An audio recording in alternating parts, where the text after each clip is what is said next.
Ní àtètèkọ́ṣe, Ọlọ́run dá ayé àti ọ̀run. Ayé sì wà ní júrujùru, ó sì ṣófo.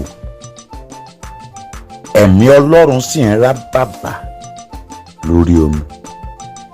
Ọlọ́run sì ní kí ìmọ́lẹ̀ kó wà. Ìmọ́lẹ̀ sì wà. Hallelujah. Ọlọ́run bàbá lọ́lá. Ní àtètèkọ́ṣe ni ọ̀rọ̀ ti wà. Ọlọ́run bàbá lọ́lá. Ọ̀rọ̀ wà pẹ̀lú Ọlọ́run. Ọlọ́run ni ọ̀rọ̀ náà. Mo mọ̀ kó tún lè ṣe. Ọ̀rọ̀ ni Ọlọ́run fi dá ayé àti ọ̀run. Á ṣe jù bẹ́ẹ̀ lọ o. Ọ̀rọ̀ ni Ọlọ́run fi dá ayé àti ọ̀run. Jésù ni ọ̀rọ̀ náà. Mo fẹ́ kí a mọ̀ wípé ọ̀rọ̀, bí a bá máa ṣe ìpàdé Á ṣe jù bẹ́ẹ̀ lọ o. nítorí ọ̀rọ̀ ni. Èmi ò tí ì rí ibi tí ẹni méjì tàbí mẹ́ta ti jókòó tí wọ́n kàn máa wojú ara wọn láìsí pé wọ́n sọ̀rọ̀. Ṣùgbọ́n ọ̀rọ̀ kan wà tó ju ọ̀rọ̀ lọ. Ọlọ́run bàbá lọ́lá o. Ọ̀rọ̀ tí máa ń gbé ọ̀rọ̀ mì. Ọ̀rọ̀ tó jọba lórí gbogbo ọ̀rọ̀. Ẹ gbọ́ bí a ti kọ́ nínú ìwé Jòhánù orí kìíní ẹsẹ̀ kìíní láti bẹ̀rẹ̀ kíkà rẹ̀. Ní àtètèkọ́ṣe ni ọ̀rọ̀ wà. Ọ̀rọ̀ sì wà pẹ̀lú Ọlọ́run. Ọlọ́run sì ni ọ̀rọ̀ náà. Òun náà ni ó wà ní àtètèkọ́ṣe pẹ̀lú Ọlọ́run. Nípasẹ̀ rẹ̀ ni a ti dá ohun gbogbo. Lẹ́yìn rẹ̀ a kò sì dá ohun kan nínú ohun tí a dá. Ó túmọ̀ sí pé Jésù ni ọ̀rọ̀ tí Ọlọ́run sọ jáde lẹ́nu, bí àwọn ọmọ ènìyàn ṣe ń sọ̀rọ̀ jáde ní ẹnu wa.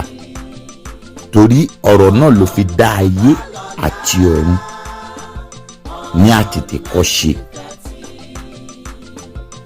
Nínú rẹ̀ ni ìyè wà. Ṣé ẹ ti rí wípé ẹni tí mò ń sọ yìí tí ń ṣe Jésù olùgbàlà, ọ̀rọ̀ tó ju ọ̀rọ̀ lọ ni. Nínú ọ̀rọ̀ yẹn tí ṣe Jésù ni ìyè wà. Ìyè náà sì ni ìmọ́lẹ̀ aráyé. Ìyè wà ń bẹ̀, ìmọ́lẹ̀ tún wà ń bẹ̀.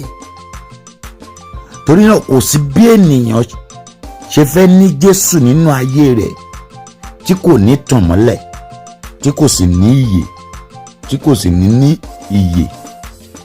Nítorí wípé ó sọ nínú ọ̀rọ̀ rẹ̀ wípé ẹnikẹ́ni tí ó bá gbàgbọ́ yóò yè. Láti tún wo ìwé Àìsáyà 60:1, ó ní dìde tan ìmọ́lẹ̀. Ó túmọ̀ sí pé bí ènìyàn bá ń bẹ nínú Jésù Kristi, ó máa tan ìmọ́lẹ̀. Mo mọ̀ kó tún lè ṣe. Ó ń bọ̀.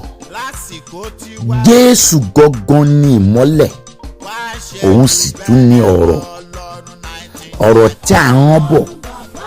Tẹ́ bá wo ẹsẹ̀ keje, òun náà ni a sì rán fún ẹ̀rí. That means a rán Jòhánù fún ẹ̀rí kí ó lè ṣe ẹlẹ́rìí fún ìmọ́lẹ̀ náà.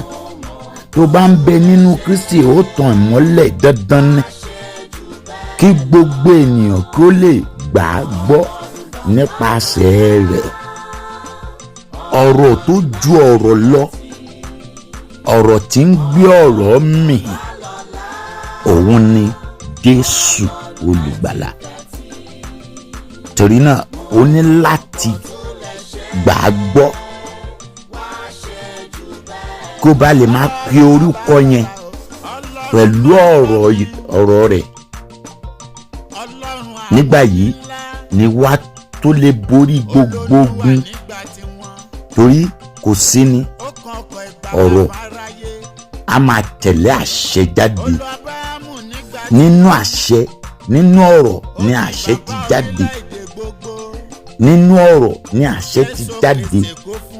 bí kò bá sí ọ̀rọ̀, kò sóhun tí à ń pè ní gbólóhùn àṣẹ. bí kò bá sí ọ̀rọ̀, kò sí àmì.